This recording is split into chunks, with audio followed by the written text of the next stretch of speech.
हमारे चैनल को सब्सक्राइब करें और बेल आइकन दबाएं। हाय, मैं हूं आदित्य श्रीवास्तव और आप मुझे अभिजीत के नाम से जानते हैं। For more episodes of CID, subscribe to Liv Crime and hit the bell icon.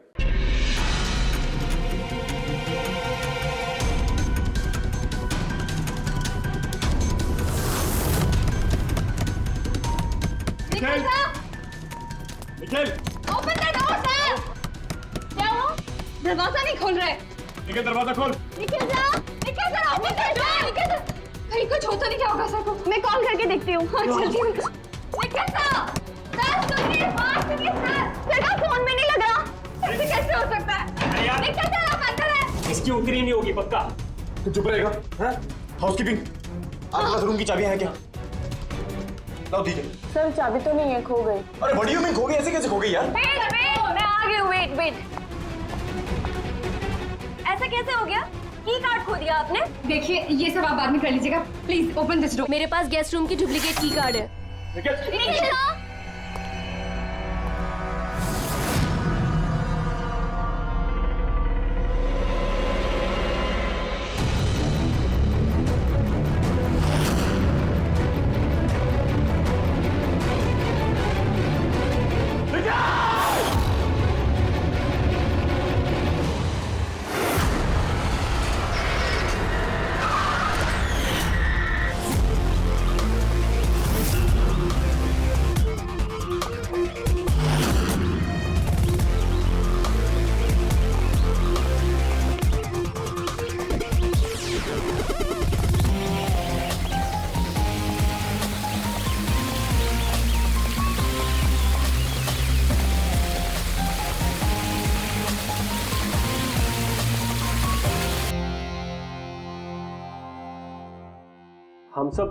हम सब एक स्टार्टअप कंपनी निकिटून के लिए काम करते हैं। निकिटून? वो जो कार्टून बनाती? जी। आप लोग हैं कौन और यहाँ पे क्या कर रहे हैं? निखिल सर हमारे बॉस थे। उन्हें यूएस से एक बहुत बड़ी कंपनी का ऑफर आया था। वो तो इतने खुश थे। इनफैक्ट हमारे साथ सेलिब्रेट करने के लिए उन्होंने ये पार्टी रखी और 2 दिन बाद तो वो यूएस से भी जाने वाले थे, लेकिन पता नहीं है सब कैसे।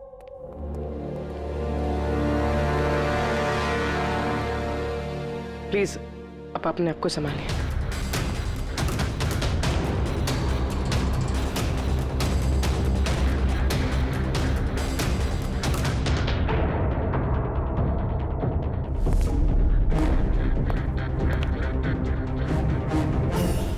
थोड़ा अजीब लग रहा है सर। इतने सारे वार हुए हैं इस पे, ये हिले तक नहीं, कुछ स्ट्रगल वगैरह नहीं किया इसने? हाँ यार, ये तो अजीब है, लेकिन इससे भी अजीब एक और बात है। तुम्हें यहाँ पर कुछ महक नहीं आ रही? कुछ अजीब तरह की स्मेल? अजीब सी स्मेल है थोड़ी सी। हाँ, ये एक खास तरीके का केमिकल है। और देखो, ये जो इसकी नाक की हड्डी है ना, ये बुरी तरह से टूट गई है। और ये इसकी खाने की नली भी बुरी तरह से डैमेज है।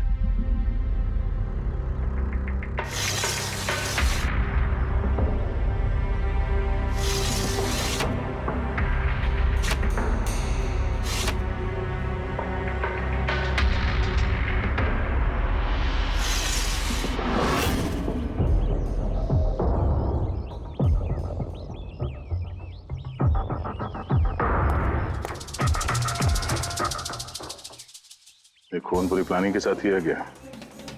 ये देखो, ये वैक्स इस शटर के लॉक पर लगा दिया गया था ताकि लॉक ठीक से बंद ना हो और खूनी आसानी से अंदर आ सके। तो मतलब कातिल यहां से आए?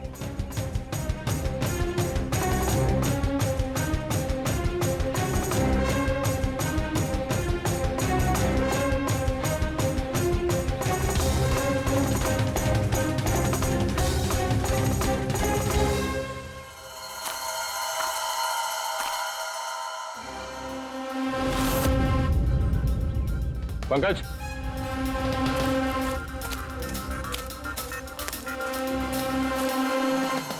जूतों के निशान।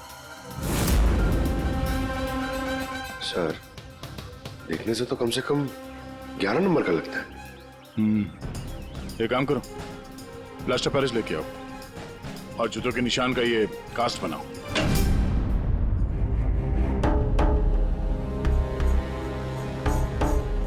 सर, की कार्ड। कमरे का की कार्ड यहाँ पे?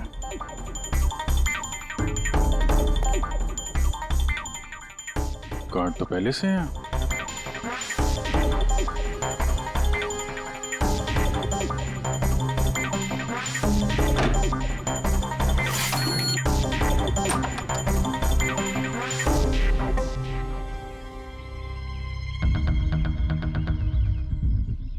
पूर्वी, जरा इस दरवाजे का लॉक सिस्टम चेक करवाओ। ऐसे दरवाजे में जब भी कोई कार्ड स्वाइप करके एंट्री लेता है तो लॉक के सॉफ्टवेयर डाटा में उसकी एंट्री रजिस्टर्ड हो जाती है। जरा पता करो कल रात से लेकर अभी तक कितने लोगों ने एंट्री की है। सर, एक कार्ड यहाँ पड़ा हुआ है, एक कार्ड वहाँ लगा हुआ है, दो कार्ड।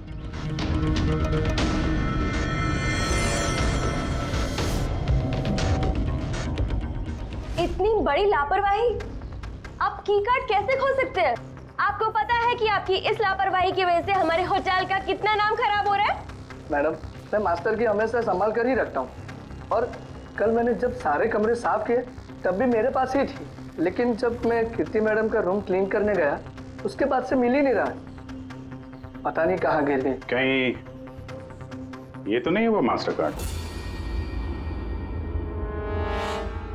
नहीं सर, ये वो मास्टर कार्ड नहीं है। कमाल है, आपने एक झलक में पहचान लिया ये वो कार्ड नहीं है।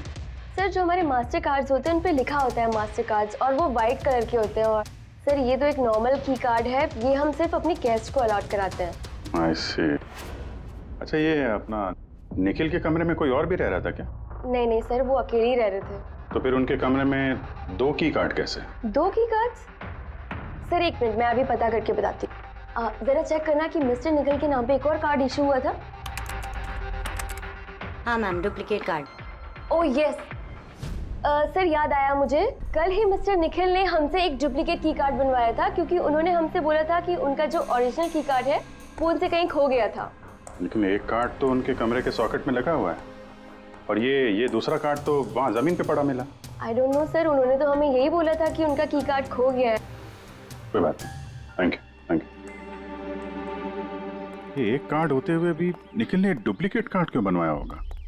अभिजीत, कई बार लोग डुप्लीकेट कार्ड इसलिए मांगते हैं कि वो चाहते हैं कि कोई और भी उस कमरे में आ जा सके। कहीं ऐसा तो नहीं कि इस निखिल का किसी और के साथ चक्कर चल रहा हो, उसके ऑफिस में या कहीं और। हो सकता है उसने ये चाबी अपने गर्लफ्रेंड को दी होगी और उसकी गर्लफ्रेंड ने उसे मार दी हो। सर, डोर का लॉकिंग सिस्टम स्कैन कर लिया है। रात में की कार्ड 2 बार स्वाइप हुआ है, एक बार 2:15 बजे और एक बार 2:30 बजे। लगभग इसी टाइम में निखिल का खून भी हुआ था। और ये खूनी कमरे में 2 बार क्यों गया? 2 नहीं, 3 बार। एक बार डुप्लीकेट कार्ड से, एक बार मास्टर कार्ड से, एक बार उस खिड़की से जो खुली हुई थी। सर, मैंने सबसे पूछताछ कर ली, उन लोगों का यही कहना है कि वो लोग रात को रूम में सो रहे थे।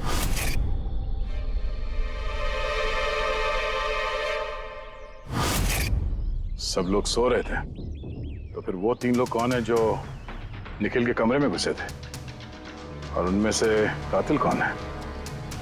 इसके सीने पर ये जो घाव के निशान है, इससे ये बात तो पक्की साबित होती है कि इसे किसी तेज धारदार चाकू से मारा गया है। तो हमारा पहला मर्डर वेपन हुआ एक तेज धार वाला चाकू। मैंने तुम्हें बताया था ना, ये इसकी ये नाक की हड्डी टूट गई है, और इसकी ये खाने की नली भी एकदम डैमेज हो गई है। हा? ये सब कुछ बताते हैं कि किसी चीज से इसका मुंह दबा के इसका दम घोटा गया। एग्जैक्टली। और ये किया है किसी ने इस तकिए से, क्योंकि इस तकिए के रेशे मुझे इसके नाक पर और यहाँ इसके गले पर और चेहरे पर मिले हैं। तो हमारा मर्डर वेपन नंबर 2 हुआ ये तकिया। अभिजीत, याद है कमरे में जब दाखिल हुए थे तो मैंने तुमसे कहा था कुछ अजीब सी महक आ रही है? हाँ, आपने बोला था वो कुछ केमिकल की बू जैसे। एग्जैक्टली अभिजीत, और वो केमिकल है डायबिटीज की दवाई, जो डायबिटीज के पेशेंट अक्सर इंजेक्शन के जरिए लेते हैं। ये देखो यहाँ। मुझे नहीं लगता इसको डायबिटीज थी।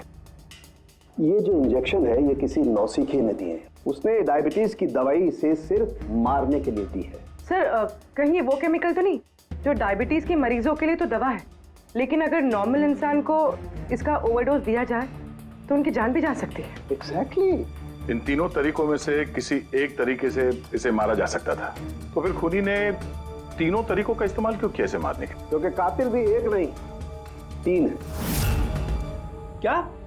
चलो मान लेते हैं कि इस आदमी को 3 अलग अलग तरीके से मारा गया है, तो अब पता कैसे चलेगा कि किस तरीके की वजह से इस आदमी की मौत हुई? यही सबसे बड़ी गुत्थी है बॉस, जिसे सुलझाना भी बाकी है।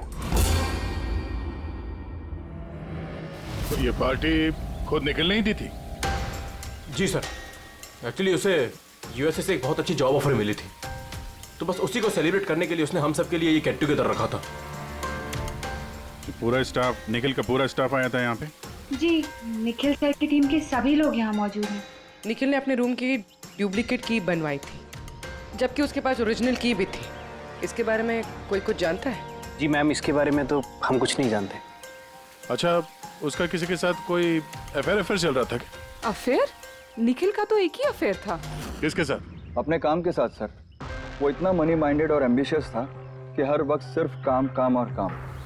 अच्छा, निखिल की मौत हुई तो आप लोगों को कब पता चला, कैसे पता चला? एक्चुअली सर, कल रात को पार्टी के बाद बहुत हंगामा हो गया था, तो सुबह हमने सोचा कि एक बार जाके निखिल से सब कुछ सॉर्ट आउट कर लेते हैं। तो जब उसके रूम में गए, हमने काफी देर तक दरवाजा खटखटाया, पर सर जब काफी देर तक खटखटाने के बाद भी दरवाजा नहीं खुला, तो फिर हमने हाउसकीपिंग वालों से पूछा, पर उनके पास ही मास्टर की कार्ड नहीं था। सर मैंने फोन भी ट्राई किया था, पर उनका फोन भी नहीं लग रहा था। और सर जब फाइनली मैनेजर ने आके मास्टर की से दरवाजा खोला, तो हमने अंदर जाके देखा कि निखिल की लाश पड़ी हुई थी। कल रात पार्टी हुई, हंगामा हुआ और खून भी हो गया। कहानी थोड़ी लंबी लग रही है, आराम से बैठ के सुनते हैं। Adios for the boss. Nikhil, congratulations man. यार, इतनी बड़ी जॉब लग गई तेरी यार। थैंक्स।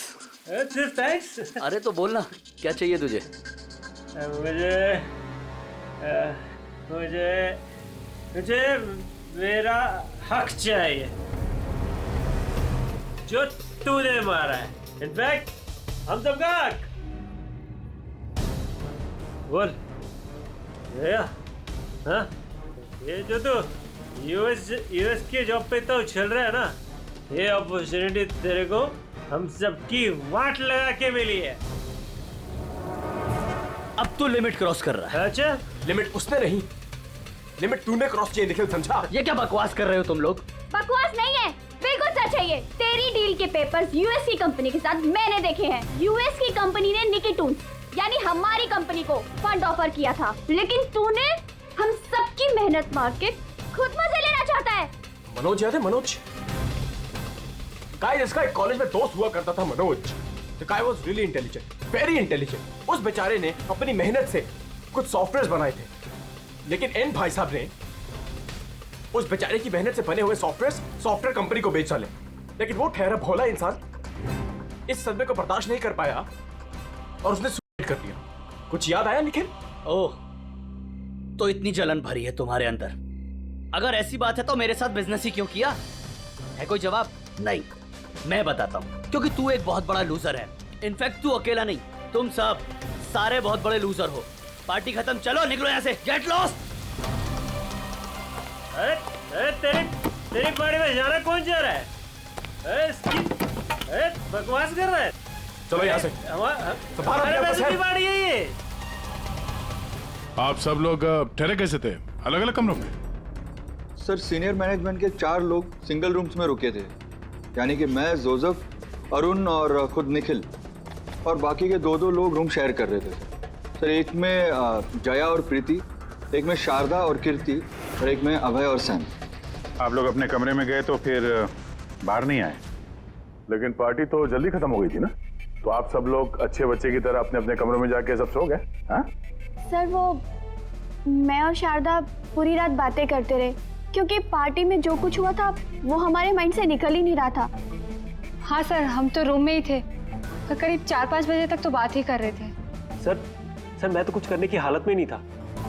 मैं तो बस पार्टी से वापस आया और सीधा बेड पे गिर गया, और फिर सुबह ही मेरी आंख खुली। राइट सर, इसकी हालत तो कुछ ज्यादा ही खराब थी। इनफैक्ट इतनी खराब कि मैं रात भर इसे बार बार उठ के चेक करता रहा।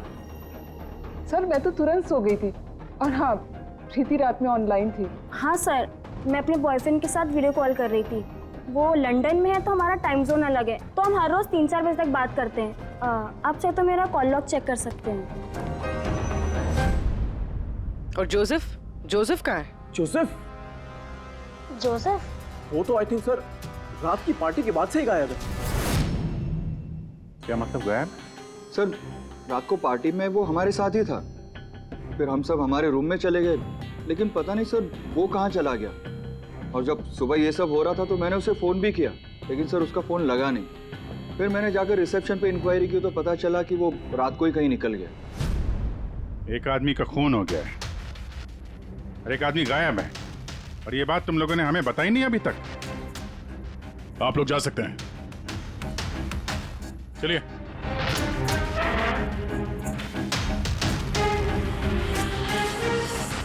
सर मुझे तो लगता है सब के सब झूठ बोल रहे हैं।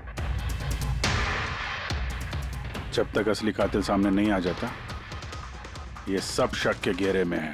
भाई इसके सीने पर जो ये घाव के निशान है ना, ये भी अपने आप में एक गुत्थी है। ये देखो, ये घाव देख रहे हो इसके सीने पर? ये 2 घावों की दूरी समान है। और एक बात, ये घाव में ये अंदर की तरफ धारदार निशान है और बाहर की तरफ ब्लंट है, कुंद है। डॉक्टर साहब, चाकू के निशान तो वैसे ही होते हैं ना, मतलब एक तरफ कुंद और दूसरी तरफ धारदार। हाँ दया, होते हैं, चाकू के निशान भी ऐसे होते हैं, लेकिन इस केस में ऐसा नहीं। और इस केस में ये जो दोनों के दोनों घाव के निशान में एक बराबर की दूरी है, वैसा चाकू के निशान में नहीं हो सकता। तो मुझे लगता है ये घाव किसी कैंची के हैं, कैंची जिसमें धारदार हिस्सा अंदर की तरफ होता है और ब्लंट हिस्सा बाहर की तरफ होता है। और ये कैंची भी कोई साधारण ऐसी वैसी कैंची नहीं है। सर ये कैंची बाहर गार्डन में बुशेस में मिली है।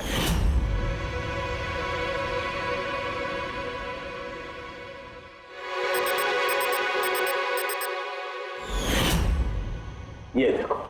और सर उसके ऊपर ब्लड के ट्रेसेस भी हैं। मैं जो बात कर रहा था वैसी ही कैंची, और इस पर ब्लड के ट्रेसेस भी मिले हैं। हो सकता है खूनी ने इस कैंची से ही वार किया। यस, एक बात और, ये वार करने वाला कोई लेफ्ट हैंडर था।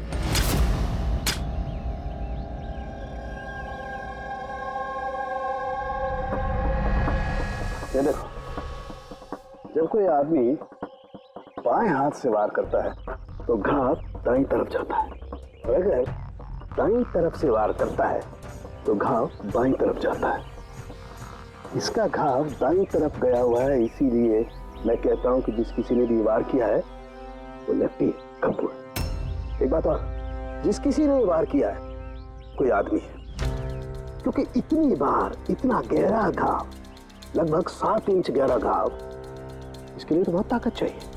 तो एक कातिल लेफ्ट हैंडेड ताकतवर आदमी है, और उसके जूते का साइज 11 है। चलो, पहले कातिल के बारे में कुछ तो पता चला।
सर दोनों, अरुण और Abhay, left handed. Arun single room में था और अभय समीर के साथ रूम शेयर कर रहा था। समीर के साथ, जो होश में ही नहीं था। मतलब अभय ने निखिल के रूम में जाके उसका खून किया हो तो समीर को तो पता चलने वाला है नहीं। और सर अरुण, वो भी तो अकेला था। दोनों के दोनों पोटेंशियल सस्पेक्ट्स हैं। अच्छा, उनके जूतों की साइज चेक की? हाँ सर, चेक किया। दोनों में से कोई भी 11 नंबर नहीं पहनता। अरुण 13 नंबर का जूता पहनता है और अभय 8। और वो जूते के निशान मिले थे 11 नंबर के, वो किसी से मैच हुए? हाँ सर, मैच हुए।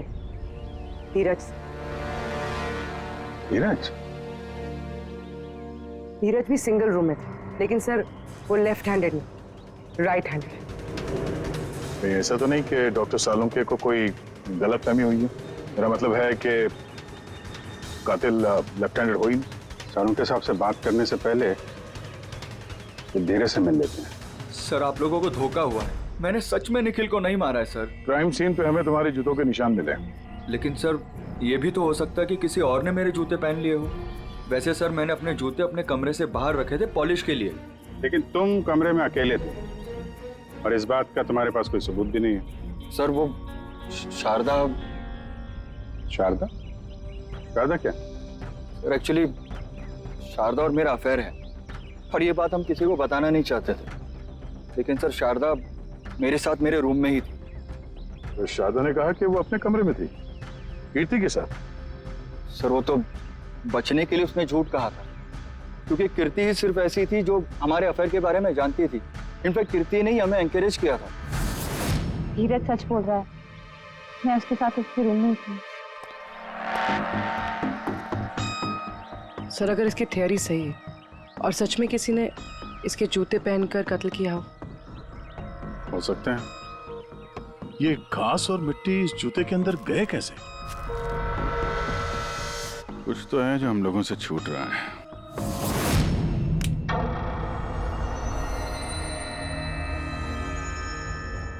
निखिल का खून अभय कर सकता है। अभय? हाँ। कैसे सर? जरा सोचो पूर्वी। अरुण जिसकी जूतों की साइज 13 है, इसलिए अरुण धीरज के जूते नहीं पहन सकता, क्योंकि धीरज के जूते की साइज 11 है। अरुण के पैर धीरज के पैरों से बड़े हैं। मगर अभय जिसके जूतों की साइज 8 है, मतलब जिसके पैर छोटे हैं, वो धीरज के जूते पहन सकता है। अभय धीरज के जूते पहनकर निखिल का खून कर सकता है। अब रही बात उस निशान की, जब भी कोई छोटे पैर का आदमी बड़े पैर वाले जूते पहनकर चलने लगता है तो अपने शरीर का बैलेंस संभालने के लिए वो अपने बॉडी का प्रेशर, वजन का प्रेशर जूतों के आगे की तरफ देता है, और इसीलिए निशान भी वैसे आते हैं। समझ गए? जरा अपने जूते पूर्वी को दो, चल के दिखाओ।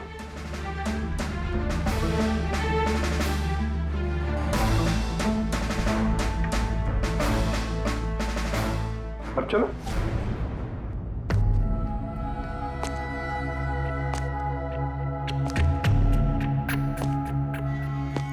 हाँ सर, बैलेंस संभालने के लिए मुझे अपना प्रेशर आगे डालना पड़ रहा है। हाँ, इसीलिए वहां पे जो हमें जूतों के निशान मिले थे वो आगे की तरफ दबे हुए थे।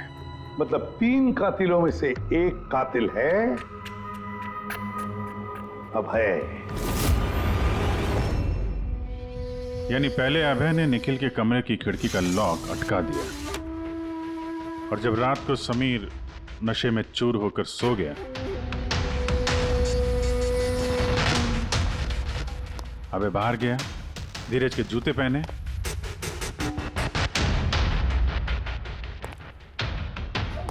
बगीचे से कैंची उठाई, धीरज के कमरे में गया और उसका खून कर दिया। बॉस, इतना खुश होने की जरूरत नहीं है, ये केस अभी सॉल्व नहीं हुआ है। याद है, निखिल के 2 कातिल अभी बाकी हैं। हाँ सर, के मालूम है, और 2 कातिल बाकी है, लेकिन वो भी जल्द मिल जाएंगे। मिल गया सर, मिल गया, वो जोसेफ मिल गया। ये सच है सर, मैं रात को रिसोर्ट से चला गया था क्योंकि सर मुझे डायबिटीज है और मुझे दिन में 3 बार डायबिटीज के इंजेक्शन लेने पड़ते हैं सर। और सर मैं रात को जब डायबिटीज के इंजेक्शन लेने गया तो क्या देखता हूँ, मेरी किट वहां पर है ही नहीं। सर मजबूरन मुझे दवाई लेने घर जाना पड़ा। सोचा सुबह को वापस आ जाऊंगा। मतलब क्या है, तुम्हारी डायबिटीज का किट गुम हो गया? मतलब सर हम 2 दिन के लिए रिसोर्ट में आए थे और मैंने अपनी ज़रूरत की सारी दवाइयाँ अपने साथ रख ली थी। इंजेक्शन, सीरिंग्स, सब कुछ सर। सुबह और दोपहर का इंजेक्शन भी लगाया था सर मैंने, लेकिन जब रात का इंजेक्शन लगाने गया तो वहाँ पे मेरी किट ही नहीं थी सर। पता नहीं कौन कहाँ कब ले गया सर, मैं नहीं जानता। चलो मान लें कि तुम्हारी बात सही है, पर तुम्हारा मोबाइल फोन क्यों ऑफ था? सर मेरा फ़ोन डिस्चार्ज हो गया था और चार्जर भी रिसोर्ट में रह गया था। ठीक है, अभी के लिए जा सकते हो। जरूरत पड़ी तो हम तुम्हें फिर बुला लेंगे, ठीक है? जी सर। बॉस, मैंने कहा था ना, 3 में से किसी एक कातिल ने निखिल को डायबिटीज का ओवरडोज दिया था। लेकिन सर, ये पार्टी के तुरंत बाद बाहर निकल गया था और पूरी रात बाहर ही था। मुझे नहीं लगता है कि इसने खून किया है। खून चाहे किसी ने भी किया हो, किसी ने तो डायबिटीज की दवाइयां चुराई है कमरे में से। पता लगाना पड़ेगा कौन गया था जोसेफ के कमरे में और किसने चुराई ये दवाइयां। सर, कीर्ति, समीर और प्रीति, ये तीनों पार्टी के ठीक पहले जोसेफ के रूम में गए थे और ये समीर तो गुस्से में था, निखिल के बारे में अनाप शनाप बोल भी रहा था। इन्हीं तीनों में से कोई हो सकता है जिसने वो डायबिटीज वाली किट चुराई है। तो प्रीति तो नहीं हो सकती, वो पूरी रात अपने बॉयफ्रेंड से बात कर रही थी, वीडियो चैटिंग कर रही थी। और सर, समीर इस हालत में था ही नहीं कि वो ये सब कर सके। तो फिर कीर्ति? हाँ, कीर्ति तो रूम में अकेली थी सर, क्योंकि शारदा धीरज के साथ रूम में थी। और सर, वो मास्टर की कार्ड, हाउसकीपिंग वाले से वो कार्ड भी कीर्ति के कमरे से ही गायब हुआ था। इसका तो फिर एक ही मतलब निकलता है, ये कीर्ति ही है जिसने वो डायबिटीज का इंजेक्शन निखिल को दिया, उसकी जान ले ली और भाग गई वहां से।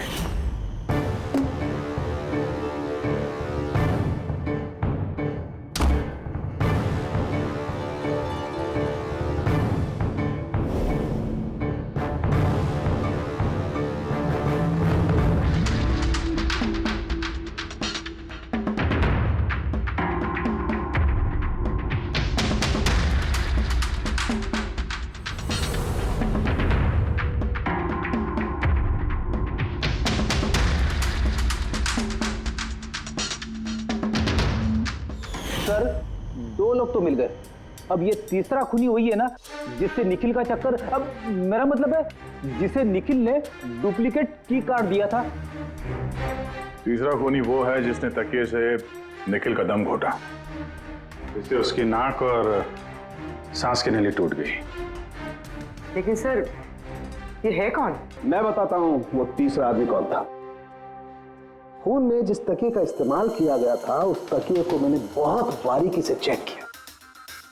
अरे वैसे तो कपड़े पर से फिंगरप्रिंट उठाना बहुत ही मुश्किल काम है, प्रैक्टिकली नामुमकिन है, लेकिन अभी फिलहाल विदेश में एक नई टेक्निक का इस्तेमाल करने लगे, जिसकी वजह से पॉसिबल हुआ। इसमें स्वर्ण भस्म का इस्तेमाल करके। सालों के स्वर्ण भस्म वगैरह छोड़ दे यार, सिर्फ इतना बता, तकिए पर से तूने फिंगरप्रिंट उठाए? मैंने कोशिश की लेकिन नहीं। तो फिर ये सब कहानियां क्यों सुना रहा है? अगर कुछ मिला नहीं है तो? ये किसने कहा कि कुछ भी नहीं मिला? तूने तो अभी कहा। नहीं, मैंने ये कहा फिंगरप्रिंट्स नहीं मिले। यानी बॉस, फिंगरप्रिंट नहीं मिलने के बावजूद मुझे तकिए पर से बहुत कुछ मिला है। एक तो मुझे उस तकिए पर से किसी की चमड़ी के बहुत छोटे छोटे रेशे मिले, जिसे मैंने डीएनए टेस्ट के लिए भेज दिया। और उस तकिए को जब मैंने और ज्यादा चेक किया तो मुझे उस पर से मिला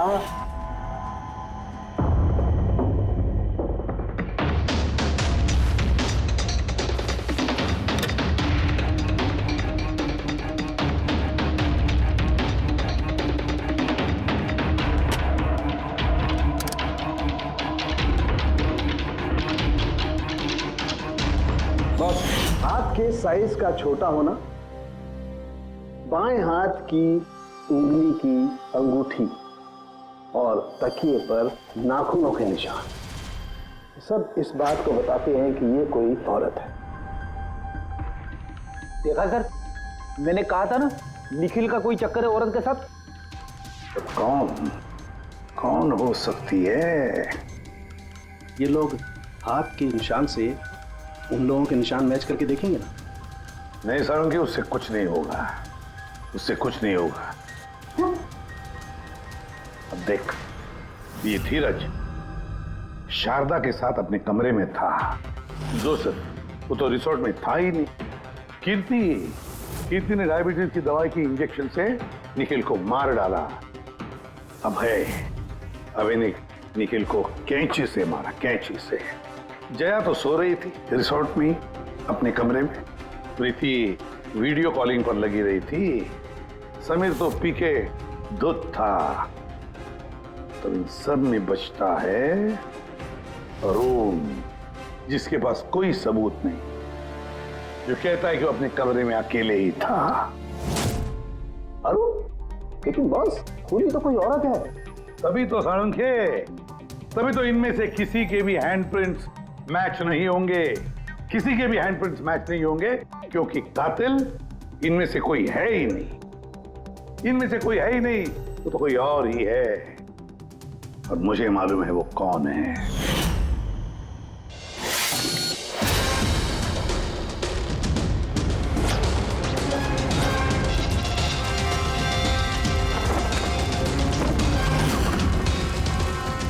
आपका शक सही था सर, ये वही है।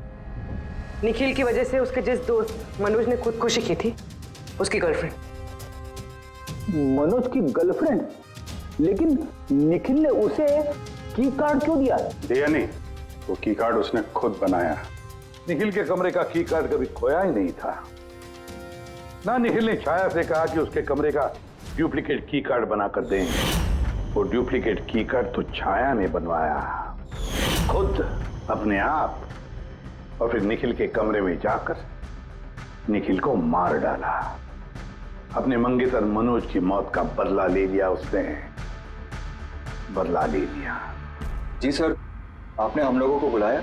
जी हाँ, आप लोगों को हमने इसलिए बुलाया क्योंकि खूनी का पता चल गया है। आपको पता चल गया सर? कौन है वो? आपको बहुत जल्दी है जानने की कीर्ति जी। सर वो तो मैं ऐसे ही पूछ रही थी। वैसे सर अभय, आपको क्या लगता है कातिल कौन है?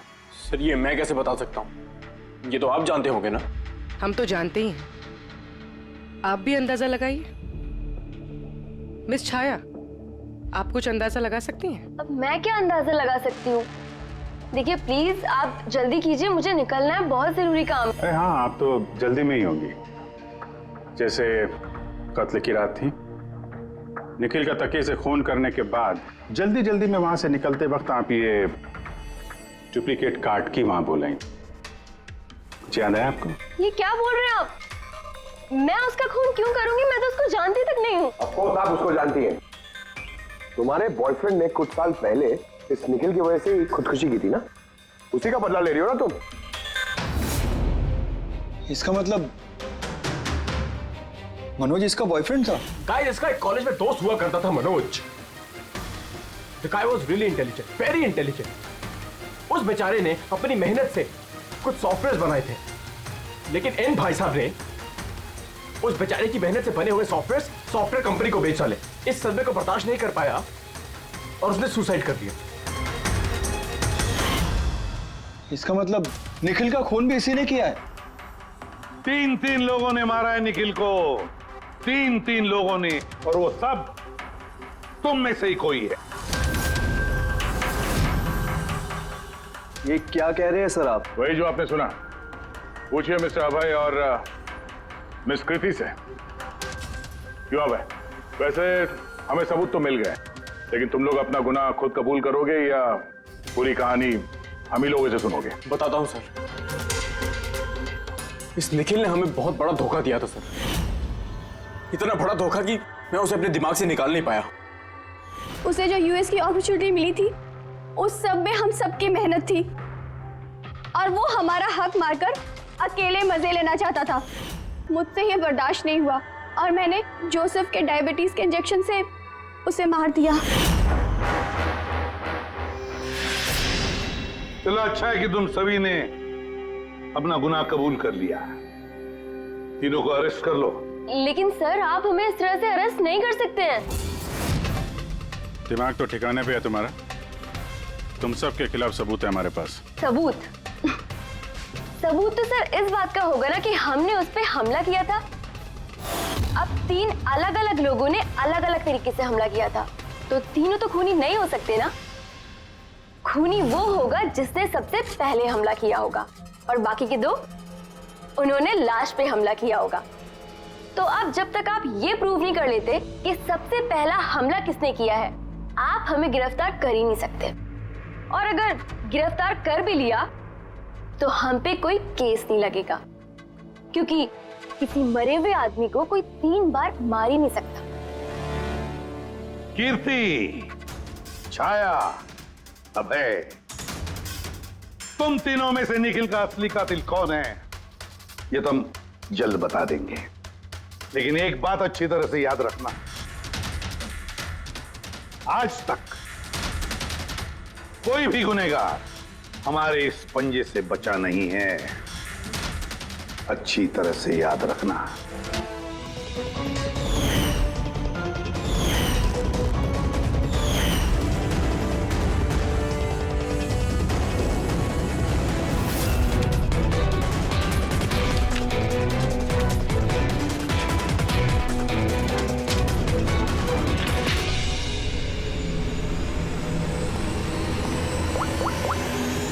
बस निखिल पर 3 अलग अलग लोगों ने 3 अलग अलग तरीके से हमला किया। सबसे पहले आपकी बात करते हैं, कीर्ति, राइट? आपने निखिल को डायबिटीज की दवाई का ओवरडोज दिया, इंजेक्ट किया। आमतौर पर जब हम किसी को दवाई देते हैं या जहर भी देते हैं तो वो इस इंसान के पूरे शरीर में घुल मिल जाता है, खून के जरिए। दवाई या जहर पहले हार्ट तक पहुंचता है और फिर हार्ट उसे पंप करके पूरे शरीर में पहुंचा देता है। लेकिन ये दवाई जो आपने निखिल को दी, ये उसके पूरे शरीर में नहीं गई, बल्कि थोड़ी सी दवाई तो बाहर ही रह गई। क्यों? क्योंकि उसका दिल काम ही नहीं कर रहा था, हार्ट पंप ही नहीं कर रहा था, इसलिए उसने दवाई को पंप नहीं किया। मतलब जब आपने निखिल को दवाई दी तब तक निखिल मर चुका था। अब आप, क्या नाम आपका? अभय। अभय।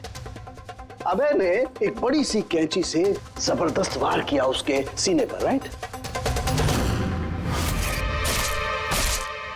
ऐसे में जब कोई आदमी जबरदस्त तरीके से किसी के सीने पर किसी धारदार हथियार से वार करेगा तो क्या होगा?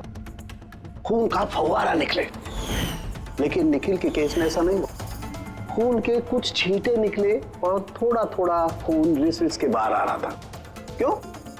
अगेन उसका हार्ट खून को पंप ही नहीं कर रहा था, और पंप इसलिए नहीं कर रहा था क्योंकि हार्ट काम ही नहीं कर रहा था। मतलब साफ है, आपने जब उसे कैंची से वार किया तब तक निखिल मर चुका था। मतलब ये है कि निखिल को सबसे पहले मारने वालों में न तुम थे अभय,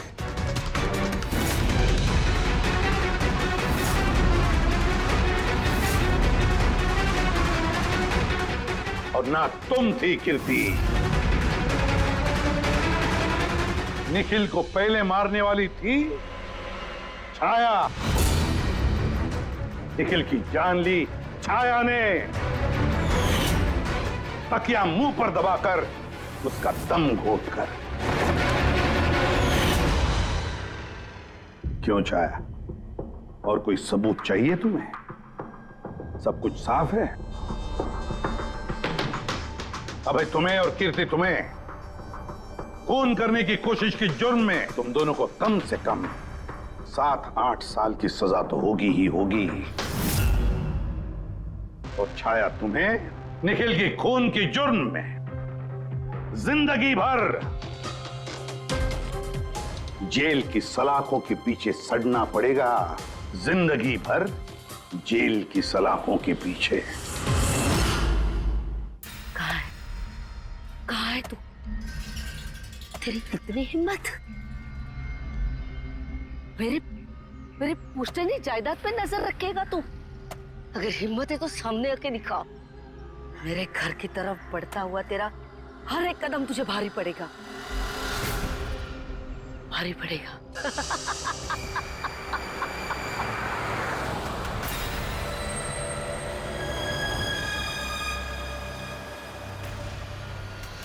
यार यहाँ पे तो कोई भी नहीं दिख रहा, किससे पूछूं? इतना घना जंगल है, कोई साइन बोर्ड भी नहीं है यहाँ पे।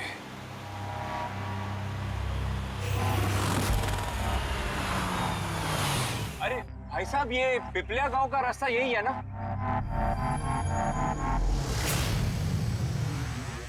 अरे सुनो ना भाई साहब, अरे बड़ा अजीब आदमी है।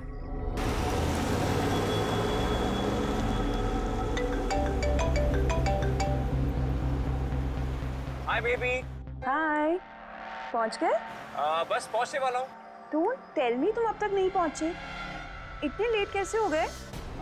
एक्चुअली क्या है, ये जगह शहर से काफी दूर है और यहाँ ज्यादा लोग भी नहीं दिख रहे मुझे। Alright, tell me, are you missing me? Of course, इसमें पूछने वाली क्या बात है? अच्छा तुम एक काम करो, जल्दी जल्दी ये सारी फॉर्मेलिटीज खत्म कर लो, अपनी सारी कागजी कार्रवाई एंड ऑल दैट। उसके बाद मे बी नेक्स्ट फ्लाइट से I can come and join you in India. What's it? Great, that's good news.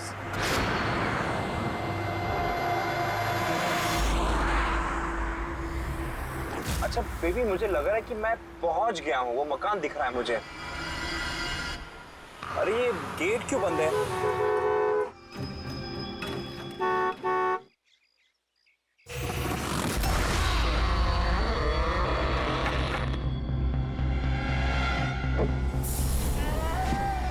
जी राय रंजीत के मकान में जा रहे हो?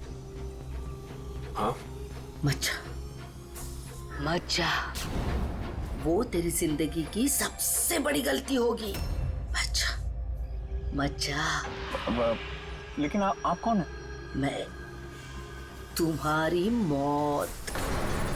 तुम्हारी मौत।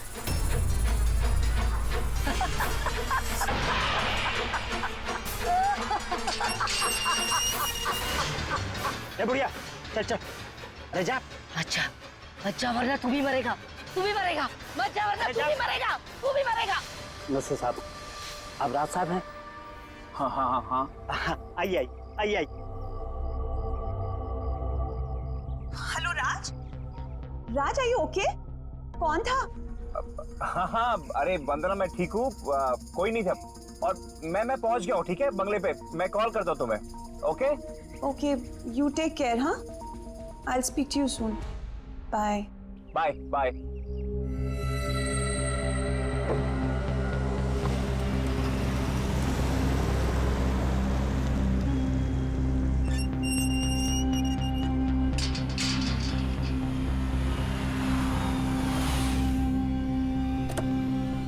आइए साहब।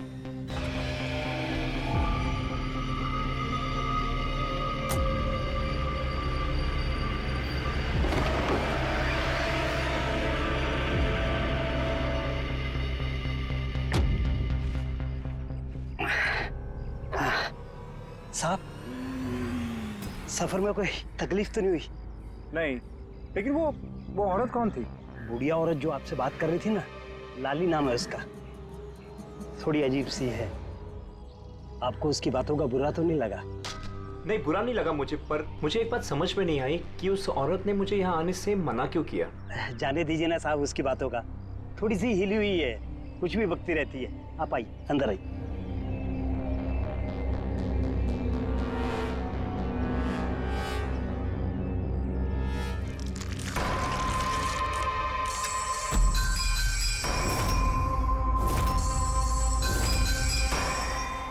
ये आदमी तो मुझे बीच रास्ते में मिला था। उसका नाम कमल है, यहाँ का माली। हमने सोचा अब आप यहाँ पर रहने वाले हैं तो क्यों ना बगीचे के जो रंग बिरंगे फूल हैं फिर से खिल उठाएं। अच्छा, आइए साहब।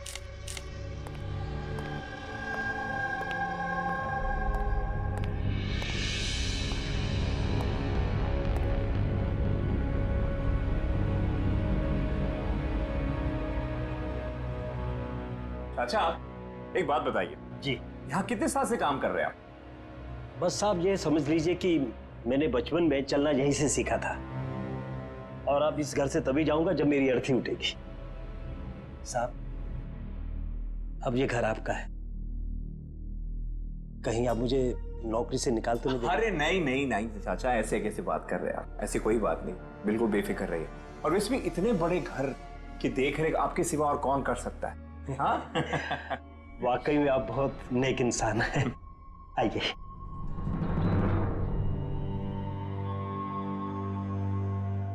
साहब, ये है आपका रूम, वॉशरूम उधर है, आप फ्रेश हो जाइए, तब तक मैं आपके लिए खाने पीने का बंदोबस्त करता हूँ। ठीक है।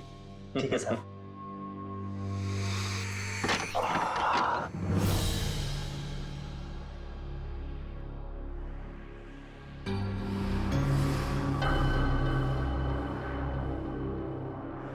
चला जा,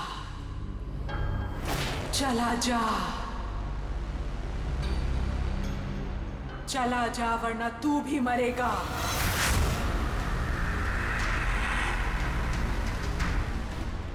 कौन?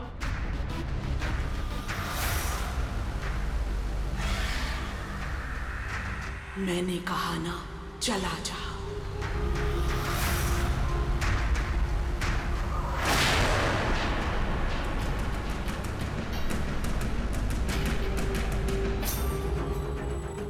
कौन है?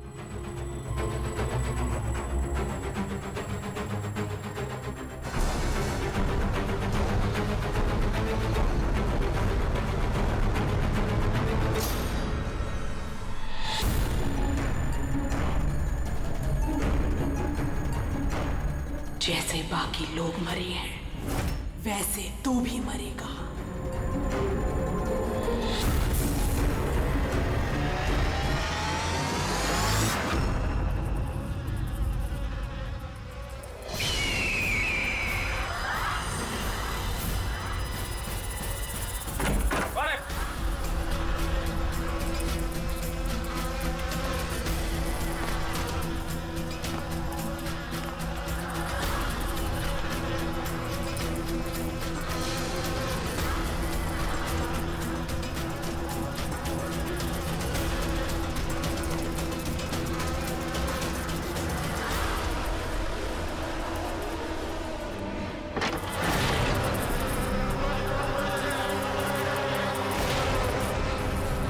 मधुमक्खी?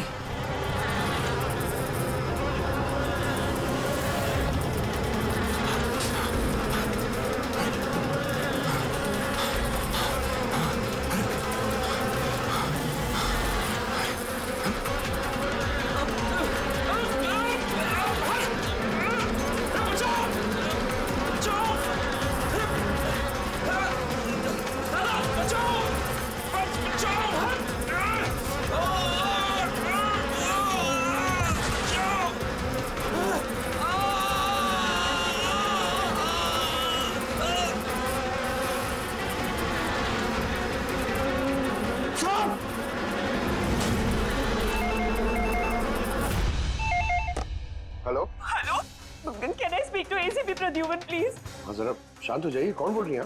मैं कौन बोल रही हूँ, मुझे क्या काम है, मैं सिर्फ उन्हें बताऊंगी। Can you just make me speak to him right now please? एक मिनट होल्ड करिए। सर। हाँ सर, फोन कॉल है। सर, कोई लेडी है, बहुत रो रही है, कह रही है सिर्फ आपसे बात करेगी। Hello hello, ACP Pradyuman. हाँ, मैं एसीपी प्रद्युमन बोल रहा हूँ। सर। हाँ कहिए। सर, मैं वंदना बोल रही हूँ अमेरिका से। हाँ बताइए। सर, मेरे साथ बहुत बहुत बहुत बुरा हुआ सर। क्या हुआ आपके साथ? सर, मेरे फियांसे राज इंडिया गए थे पुश्तैनी मकान खरीदते। सर, मधुमक्खियों के काटने से उनकी मौत हो गई। क्या? अच्छा, तो बताइए मैं क्या कर सकता हूँ आपके लिए? सर, लेकिन मुझे लगता है कि उनकी मौत मधुमक्खियों के काटने से नहीं हुई। इनफैक्ट उनका मर्डर हुआ है। He's been killed। तो ऐसे क्यों लगता है आपको कि उनका खून हुआ है? सर, वो जब प्रॉपर्टी खरीदने के बाद कागजी कार्रवाई के लिए जा रहे थे तो तब क्या हुआ? सर, मैंने साफ सुना था, राज को कोई औरत धमका रही थी। कौन थी वो औरत? No sir, I have no clue. जरा एक बात बताइए, कि आपके राज की यहाँ इंडिया में किसी के साथ कोई दुश्मनी थी, कोई झगड़ा वगड़ा हुआ था? नहीं सर, राज की किसी के साथ कोई एनिमिटी, कोई दुश्मनी नहीं थी। इनफैक्ट राज तो इंडिया में किसी को जानता ही नहीं था। तो फिर कौन कर सकता है ये? कौन जान ले सकता है राज की? क्या आपको किसी पर शक है? नहीं सर, कोई शक नहीं। सर, राज तो एक नेक काम करने जा रहे थे। कैसा काम? He wanted to start an orphanage. सिर्फ एक अनाथ आश्रम खोलना चाहते थे वो। वाकई नेक काम है, लेकिन किससे खरीदने वाले थे मकान वो? सब मकान तो वो ऑलरेडी खरीद चुके थे गवर्नमेंट से नीलामी के बाद। वो सिर्फ इंडिया कागजी कार्रवाई के लिए गए थे। देखिए, एक काम कीजिए, सारे के सारे डिटेल्स मुझे भेज दीजिए, मैं आपकी पूरी की पूरी मदद करूंगा, ठीक है? सर, मैंने सीआईडी के बारे में बहुत सुना है। सर, मुझे भी जस्टिस मिलेगी ना? वंदना जी, मैं आपसे वादा करता हूं, आपको पूरा का पूरा इंसाफ दिलाएंगे हम, और जिसने भी आपके राज के साथ बुरा किया है उसे हम सजा दिलवाएंगे। वंदना, उसका मंगेतर राज अमेरिका से इंडिया आता है मकान खरीदने, अनाथाश्रम चलाने, और राज की मौत होती है मधुमक्खी के काटने से। इंटरेस्टिंग।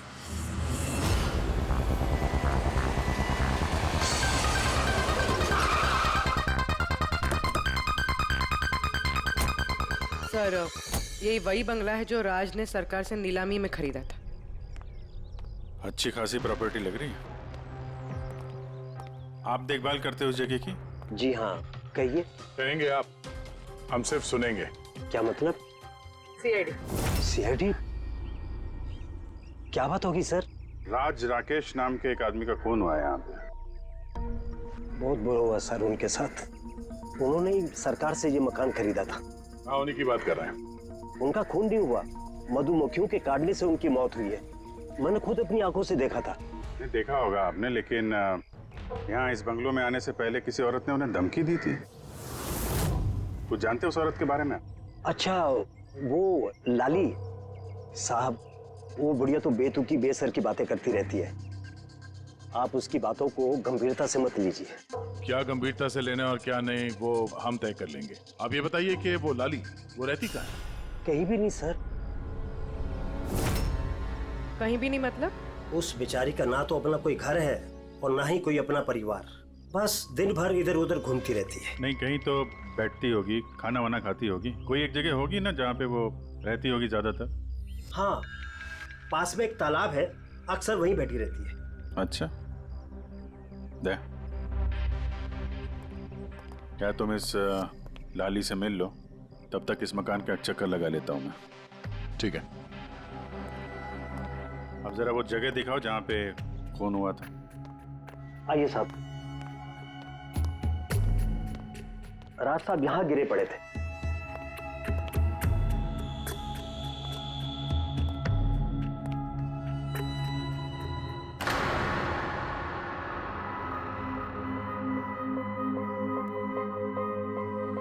पहले मधुमक्खियों ने राज साहब को मारा, फिर वो खुद मर गए। ये मधुमक्खी के हमले यहाँ पे अक्सर होते रहते हैं क्या? नहीं साहब, इससे पहले तो मैंने एक मधुमक्खी भी नहीं देखी यहाँ। पता नहीं राज साहब के पीछे इतनी सारी मधुमक्खियां अचानक कहाँ से आ गई। राय रंजीत की हवेली से आ रहे हो ना तुम लोग?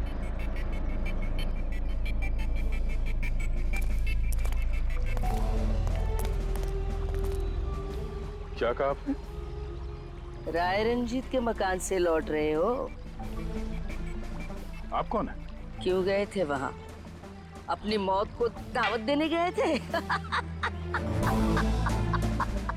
सर, लगता है ये लाली है। आप लाली हो ना? हाँ, तुम्हें किसने बताया? तुम्हें राय रंजीत के जासूसों ने यहाँ भेजा है? हाँ, उन्होंने ही भेजा है ना यहाँ पे। कौन राय रंजीत? सांप था वो, सांप। उसने मेरी दादी को धोखा दिया। उन्हें अपने ही घर से धक्के मार के निकाल दिया। चलो ऐसे बाहर। छोड़िए मुझे, मुझे मेरे घर से मत निकाल, मुझे मेरे घर से मत। शर्म आनी चाहिए तुम्हें रंजीत, तुम अपनी खुद की भाभी को घर से बाहर निकाल रहे हो। कम से कम अपने भैया का तो लिहाज किया होता। अरे उनका क्या लिहाज करना, उन्होंने खुद ही तो अंगूठा लगाकर ये घर मेरे नाम किया है। तूने उन्हें शराब पिलाकर धोखे से अंगूठा लगवाया था। अब क्यों किया, कैसे किया, इस गहराई में जाने से क्या फायदा। समझने वाली बात तो ये है कि ये मकान अब मेरा है और तू सड़क पर आ गई है। चलो निकलो इसे यहाँ से।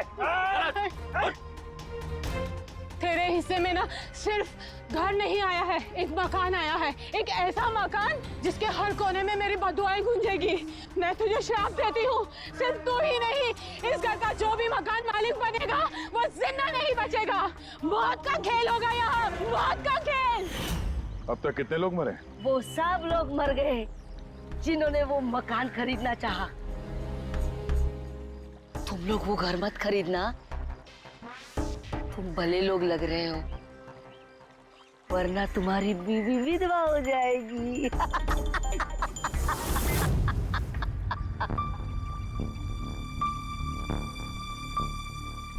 माँ जी, ये कुछ पैसे हैं, काम आएंगे।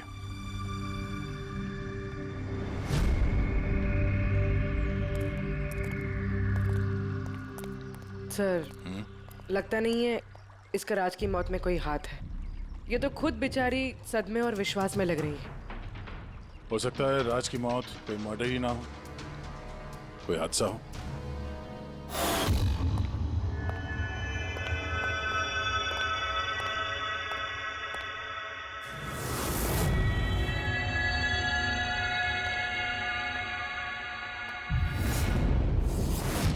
अरे ये कमरा खुला कैसे है? ये तो बंद था। एक मिनट रुको, शायद राज ने खोला।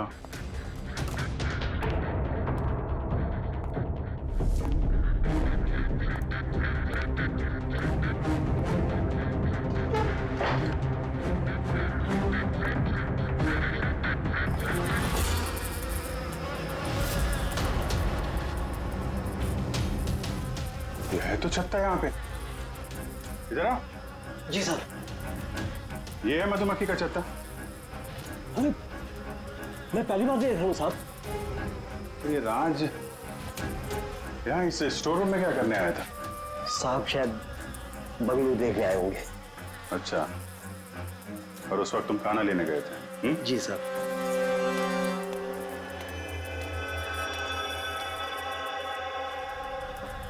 वो कौन है?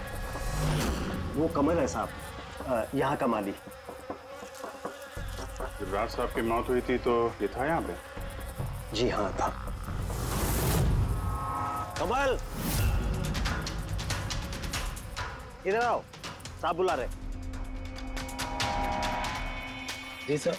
कमल, जब राज साहब की मौत हुई थी तो यहाँ आसपास किसी अनजान आदमी को देखा था तुमने? कोई अजीब सी घटना हुई हो? नहीं साहब।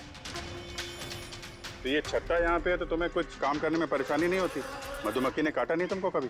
नहीं सर, मधुमक्खी तो तब काटती ना जब यहाँ कोई छत्ता होता। पहले तो मैंने ये छत्ता यहाँ देखा ही नहीं साहब। क्या बात कर रहे हैं? हाँ साहब, मैंने आपसे पहले कहा ना कि इससे पहले इस घर में हमने एक मधुमक्खी भी नहीं देखी। कमाल है।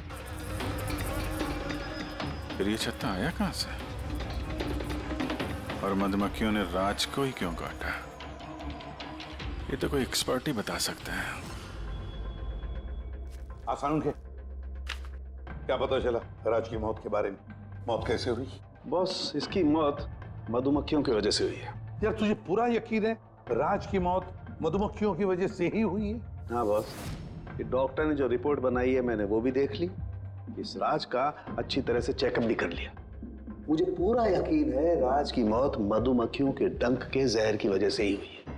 सर, बचपन में मुझे मधुमक्खी ने काटा था, मैं तो जिंदा हूं।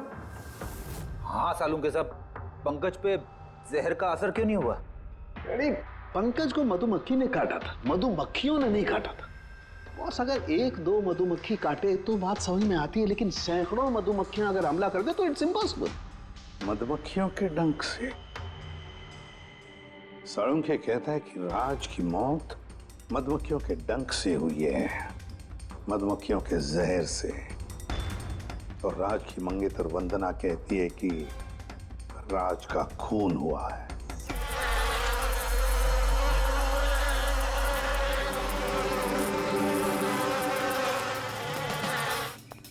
100% इस छत्ते को बाहर से लाकर यहाँ पर लगाया गया। मधुमक्खी के छत्ते को किसी और जगह से लाके किसी और जगह लगाया जा सकता है? इतना आसान है? इतना मुश्किल भी नहीं है।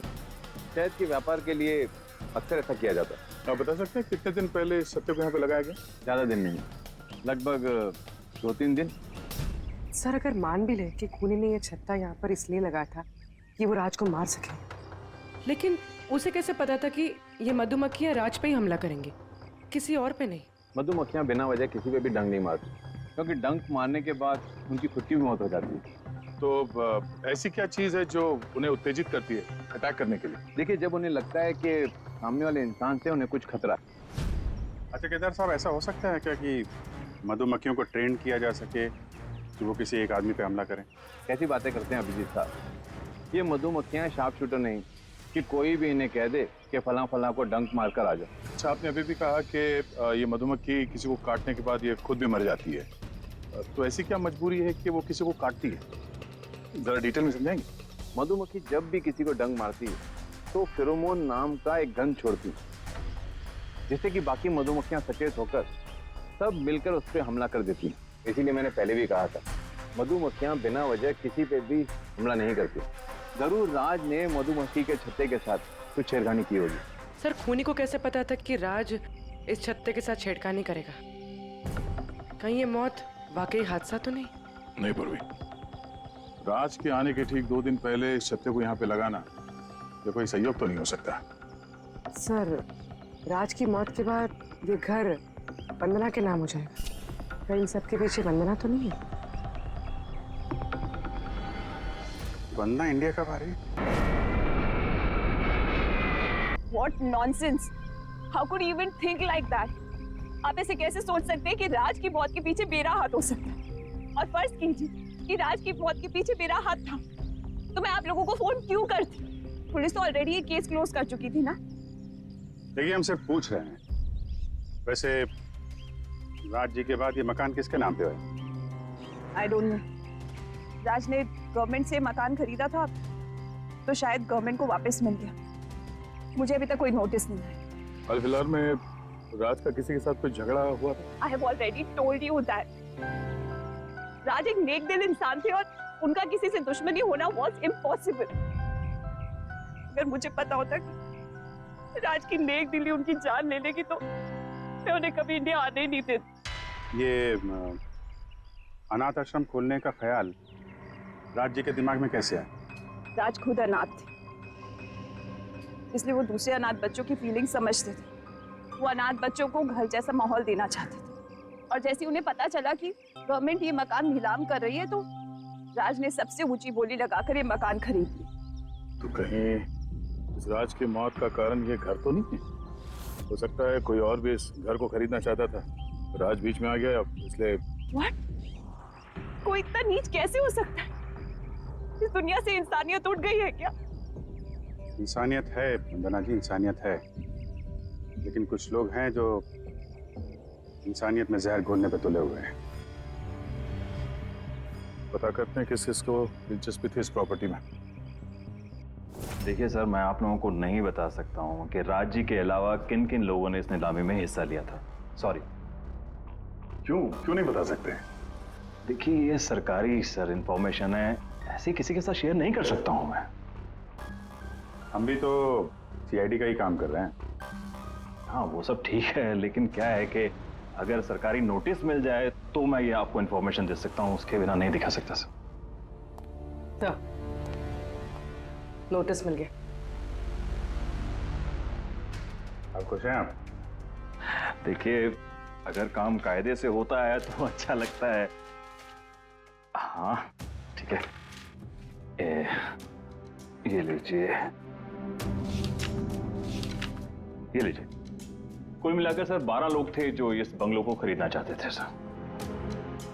सर इस बंगलों के पास एक्चुअली सरकार एक हाईवे बना रही है, इसलिए सब लोग बढ़ चढ़कर बोली लगा रहे हैं और हर कोई इस बंगलों को खरीदना चाहता है।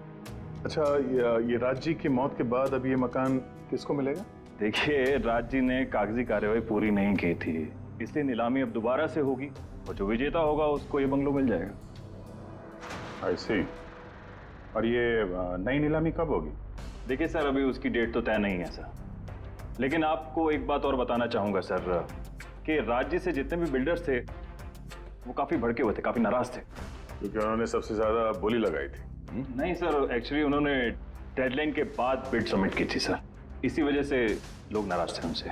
लेकिन अगर डेडलाइन के बाद उन्होंने बिड किया था तो सरकार ने एक्सेप्ट कैसे कर लिया? सर एक्चुअली वहां पर वो अनाथ आश्रम खोलना चाहते थे और सर अमेरिका से जो इंडिया का वक्त का फर्क है सर वो 9.5 घंटे का है, इसलिए सरकार ने वो बिड एक्सेप्ट कर ली थी।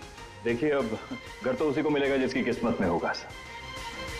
किस्मत में नहीं भी होगा तो उसने अपनी किस्मत की रेखाएं बदलने के लिए कोशिश तो की होगी और जरूर इस लिस्ट में से ही कोई होगा वो। ललित जी, अब तो ये दोबारा नीलामी होगी, तो जिन लोगों ने अप्लाई किया है इस दूसरे नीलामी के लिए, क्या हम उनकी लिस्ट देख सकते हैं? नो सॉरी, ये लिस्ट आपको मैंने इसलिए दिखा दी कि ये नीलामी हो चुकी है, लेकिन वो जो नई लिस्ट आने वाली है सर वो तो आप किसी भी कीमत पर नहीं देख सकते। अरे अरे अरे अरे सालुंके, तू क्या करने क्या जा रहा है यार? क्या सुन रहा हूं मैं? जो सुना है सही सुना बस। क्या सुना? रिजाइन हो रहा है तू? हाँ। क्यों क्यों? बस मेरा टाइम आ गया। क्या टाइम आ गया? एक मिनट, टाइम है यार अभी। अरे ये टाइम नहीं यार। तो फिर देखो, हर इंसान को लाइफ में एक न एक दिन रिटायरमेंट लेना पड़ता है ना, चाहे वो क्रिकेटर हो, म्यूजिशियन हो, कोई भी हो। मेरा भी टाइम आ गया, मैं भी रिटायरमेंट ले रहा हूँ। अबे कहाँ जा रहा है तू? ये देख लो। ये क्या है? देख लो देख लो। यार क्या तू कर रहा है सालुंके? समझ में नहीं आ रहा है ये। एयर टिकट कहाँ जा रहा है? हाँ, लंदन। अरे वाह रे वाह। पंकज, कैंसिल कर। नहीं नहीं, कैंसिल नहीं होगा। अबे रिफंड मिल जाएगा, पैसे वापस मिल जाएंगे, कल की टिकट है, डोंट वरी। मुझे रिफंड नहीं चाहिए, मैं जा रहा हूँ वापस। यार तू ऐसे कैसे जाएगा? क्या हुआ क्या? अरे इतनी बड़ी गलती होगी कि शर्म आ रही है अपने आप पर। ऐसी कौन सी गलती हो गई? वो मधुमक्खियों वाला केस। मधुमक्खियों वाला केस? हाँ यार, हादसा नहीं है बॉस, वो खून है खून। यही मुझसे गलती हो गई। मधुमक्खी के एक्सपर्ट से बात होगी तेरी? क्या बताया उसने? यार एक्सपर्ट से भी बात की मैंने, अच्छी तरह से चेक भी किया, तब मुझे पता पड़ा ये तो हादसा नहीं है, खून है। मधुमक्खियों को तो वो हथियार के तौर पर इस्तेमाल कर रहा है यार। सालुंके साहब, वो किसे? देखो, मधुमक्खियां कब आती हैं इंसान के पास? जब उन्हें फेरोमोन की गंध आती, तभी ना। हाँ, जब उन्हें इंसानों से खतरा लगता है तब मधुमक्खियां इंसान के पास आती है, डंक मारती है। बस यार, यही मुझसे गलती हो गई। ये मैंने सोचा ही नहीं कि फेरोमोन तो बनाया भी तो जा सकता है ना यार। हाँ यार, फेरोमोन तो आर्टिफिशियली भी बनाया जा सकता है, लेबोरेटरी में, फैक्ट्री में। मतलब किसी ने ये आर्टिफिशियल फेरोमोन बनाया और वो किसी भी तरह से राज के शरीर पर लगा दिया, बस मधुमक्खियां आ गई और उस पर अटैक कर दिया। सालुंके, उठ उठ उठ, पिपलिया गांव चला जा। वहां पे जहाँ पे राज का खून हुआ, राज का सारा सामान चेक कर, पता तो चले ये फेरोमोन वहां पर आया कैसे और किसने इस्तेमाल किया ये फेरोमोन राज पर। Yes boss. ये रहा सर, राज का सारा सामान इस सूटकेस में। ठीक है सर। एसीपी साहब बता रहे थे आप रिटायर होने वाले हो, कब है आपका लास्ट वर्किंग डे? आपके लास्ट वर्किंग डे से एक दिन के बाद। मतलब नहीं आ रहा है। अच्छा दया, एक काम करो, मैं बाहर जाता हूँ और तुम जो है ना, एक एक करके सामान मुझे बाहर पकड़ाओ, तो पता करते हैं कि कौन से सामान में फेरोमोन है। ठीक है? जी सर। ये पकड़ेंगे आप? जरा रख लीजिए थोड़ी देर के लिए। दिखेगा ना बाहर? दिखेगा। मधुमक्खी है इसके लिए कह रहा था। अभिजीत हो तुम। हाँ, ये पूर्वी है। हाँ, ये दया। अरे दिख रहा है सर। चलिए चलिए चलिए, संभाल के सर, संभाल के। हाँ, चलिए जी सर।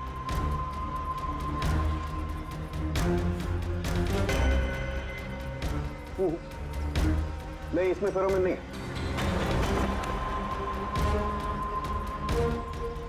अरे सर संभल के। अरे कुछ नहीं, जिसमें फेरोमोन होता है उसी पे अटैक करती है।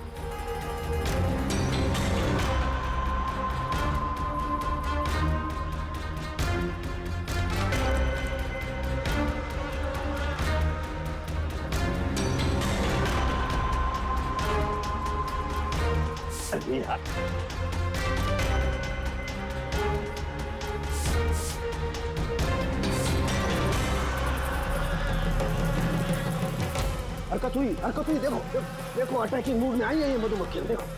सर किसी ने राज के परफ्यूम में फेरोमोन मिलाया। अरे यार ये मधुमक्खी ने मुझे काटा ना। सर आप निकलो यहाँ से। अरे यार, अरे पानी में जाओ, पानी में। पानी किधर है? अरे सामने उस तरफ सर। अरे उधर कुआं है सर, जाओ ना। कुएं में घुस जाओ। अरे सर निकलो यहाँ से, जाइए सर।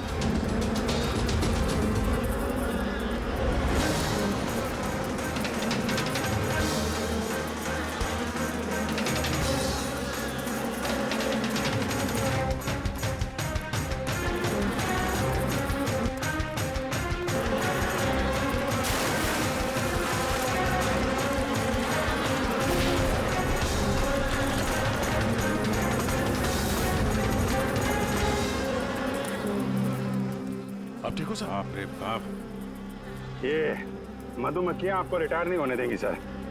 बाहर निकालो मुझे। आइए सर।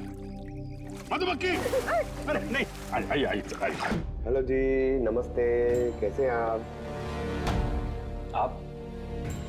जी मैं चंदूमल फंडूमल कंकेशवास। अरे वाह, बहुत लंबा नाम है आपका। बताइए क्या काम था आपको? जी वो नीलामी के लिए आया था मैं। वो पुराना वाला बंगलो हाईवे के पास, वो खरीदना है मुझे। सर ऐसे नहीं खरीद सकते हैं सर, उसमें नीलामी होगी तभी वो जो जीतेगा वही खरीद सकता है। अरे तो पैसा लगाएगा ना, मैं पैसा लगाएगा। देखिए अब टाइम नहीं बचा है, सिर्फ 15 मिनट बचे हैं, आप लेट हो गए। ठीक है, क्या बात कर रहे हैं सर, 15 मिनट में क्या क्या हो जाता है। ये देखिए ना, मैं तो ये बिड का लिफाफा भी लाया हूँ, ये देखिए।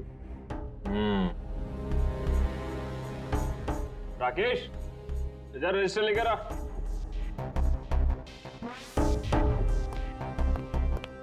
साहब को दो, एंट्री कीजिए साहब। हाँ यहाँ पर एंट्री कर दीजिए। अच्छा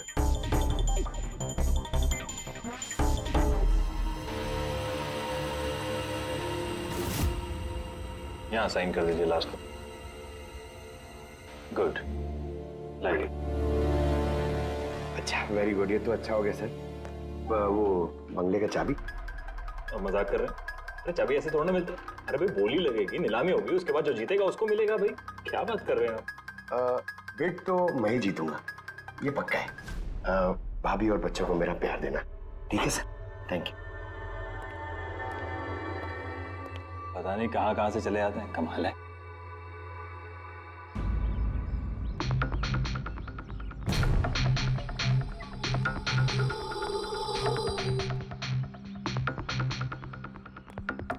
क्या भाई साहब काम हुआ? सर ये देखिए, चंदूमल फंडूमल कंकेशवास का कमाल। Good job Pankaj. 12 में से 2 लोग हैं जिन्होंने दोबारा बोली लगाई है इस मकान को खरीदने के लिए, हेमंत और रोशन। मतलब खूनी इन्हीं 2 में से कोई हो सकता है। और जो कोई भी है इस बार भी इस मकान को हथियाने के लिए किसी भी हद तक जा सकता है।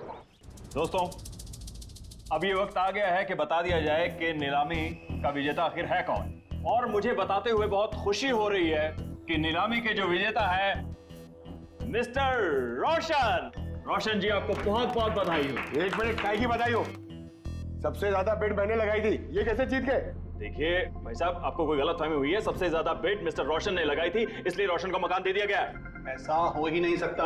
मैंने बहुत ऊंची बोली लगाई थी, ये बिड मुझे मिलनी चाहिए थी। आप ऐसे ही बात कर रहे हैं सर, मैंने तीनों लिफाफे चेक किए हैं और चेक करने के बाद मिस्टर रोशन की कीमत सबसे ज्यादा थी, इसलिए मिस्टर रोशन को मकान दे दिया गया है। प्लीज कम ऑन यार, अब हार गए हो तो बच्चों की तरह रो मत। बिजनेस है, ऊंच नीच होती रहती है। बिजनेस में बेईमानी नहीं चलेगी। ये दिखाइए, आप पहले वो लिफाफे दिखाइए, मुझे अभी देखना है किसने कितने बिड करी है। दिखाइए लाइए। मुझे भी चेक। नहीं, ये नहीं दिखा सकते, ये नियम के खिलाफ है। चीटिंग करना भी नियम के खिलाफ है। मैंने 7 करोड़ की बिड करी है, 4 करोड़। इनके अभी हेड ऑफिस से फोन आएगा और बोलेंगे कि मैंने सिर्फ 3 करोड़ लगाए। कोई फोन नहीं 4 करोड़ कम। आपके कहने से फोन आएगा। चलो उठाओ, फोन उठाओ तुम्हारा भी। ये मुझे क्या करना है क्या नहीं करना है, ये आप मुझे नहीं बताएंगे। आप ललित जी, आप तो बड़े कायदे कानून की बातें किया करते थे और फोन भी नहीं उठा रहे हैं। भाई ये तो बहुत गलत बात है, आप ब्यूरो चलिए हमारे साथ। आप कहाँ खिसक रहे रोशन जी? आप हमें मिठाई नहीं खिलाएंगे? नई प्रॉपर्टी ली है आपने? आइए, आप ही आइए। आइए आइए। सर रोशन जी बिल्कुल ठीक बोल रहे हैं सर। सर रोशन जी का इससे कुछ लेना देना नहीं है। जो भी फ्रॉड हुआ है सर मैंने किया है। ये रोशन का जुर्म अपने सिर पर क्यों ले रहे हो? अच्छा खासा पैसा दिया है क्या रोशन ने तुम्हें? और एक बात याद रख लो, ये पैसा खर्च करने को नहीं मिलेगा, क्योंकि तुरंत फांसी होगी तुम्हें। सर इतनी सी बेईमानी के लिए फांसी चढ़ा देंगे? नहीं नहीं नहीं, बेईमानी के लिए नहीं, खून के लिए, खून के लिए फांसी होगी। सर खून किसका खून सर? राज राकेश का खून, जिसने पिछली नीलामी में वो घर, वो प्रॉपर्टी खरीदी थी। सर लेकिन मैंने किसी को नहीं मारा है सर। सर मैंने नहीं मारा है सर किसी को। पता है, इस रोशन ने मारा है, तो इसकी पोल खोल दो, वरना इसके पाप का मटका तुम्हारे सिर पे फूट जाएगा। सर ये क्या कह रहे हैं सर आप? मैं भला राज को क्यों मारूंगा सर? उस प्रॉपर्टी के लिए, और किस लिए? क्या कह रहे हैं आप सर? सर मैं मानता हूं कि मैं ललित के साथ मिलकर नीलामी में छोटी मोटी हेरा फेरी करता था, पर सर एक प्रॉपर्टी के लिए किसी का मर्डर थोड़ी कर दूंगा मैं। मतलब तुम्हारे कहने का मतलब है तुमने ये खून नहीं किया? नहीं सर। चल ठीक है, पूर्वी जरा वो परफ्यूम लाना।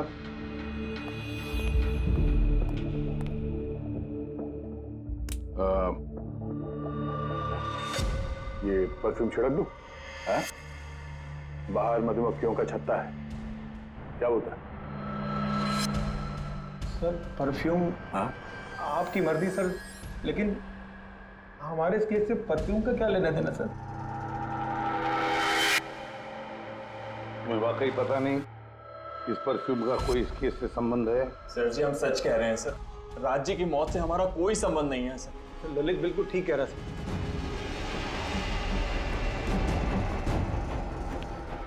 अगर ये खून रोशन ने नहीं किया है तो फिर बचता है वो वही एक। इन कागज से साबित होता है कि तुम राय रंजीत के पोते हो। तुम्हारे पास तो बहुत बड़ी वजह थी इस मकान को वापस पाने के लिए, क्यों? देखिए, राय रंजीत का पोता होने से यह साबित नहीं होता कि यह खून मैंने किया है। हेमंत जी, खूनी कभी कभी अपने जुर्म के सबूत अपने साथ लेकर चलता है, जैसे तुम। मैं समझा नहीं। मैं समझाता हूं। ये रहे सबूत। कमाल है सालू के साहब, सेफ्टी सूट पहनने के बावजूद भी आप दोनों को मधुमक्खियों ने काटा। हाँ, कभी कभी सेफ्टी सूट पहनने के बाद भी मधुमक्खियां डंक मार सकती हैं, और फिर मधुमक्खी के छत्ते को इधर से उधर ले जाने में तो और भी ज्यादा अटैक हो सकता है, नहीं? जी देखिए, वो दरअसल बहुत हो गया हेमंत, तुम्हारी बेगुनाही का और भी कोई सबूत चाहिए? जी नहीं, मैंने ये सब किया था। जब राज बंगले में घुसा तब मैं वहीं था, और मौका देखकर मैं बंगले में घुस गया था। मैंने परफ्यूम की बोतल के अंदर फेरेमोन मिला दिया। उसके बाद राज को आवाज से डिस्ट्रैक्ट किया, मधुमक्खी के छत्ते तक लेकर गया, और उसके बाद का काम मधुमक्खियों ने कर दिया था।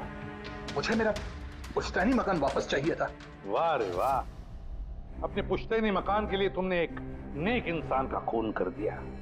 कानून तुम्हें कभी माफ नहीं करेगा। तुम्हें कम से कम आजीवन कारावास की सजा होगी। ले जाओ इसे Pankaj.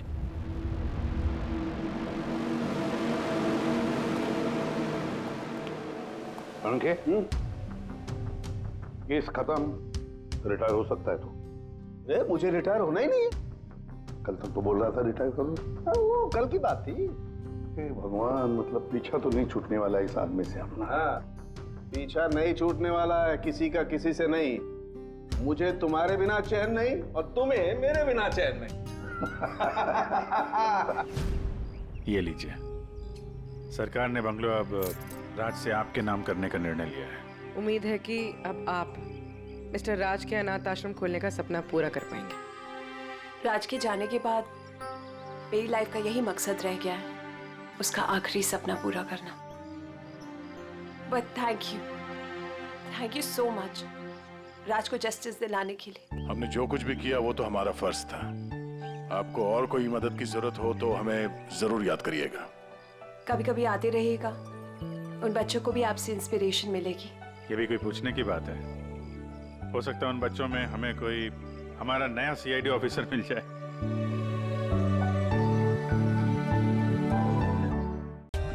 For more updates, subscribe to our channel, click the show links and enjoy watching the videos.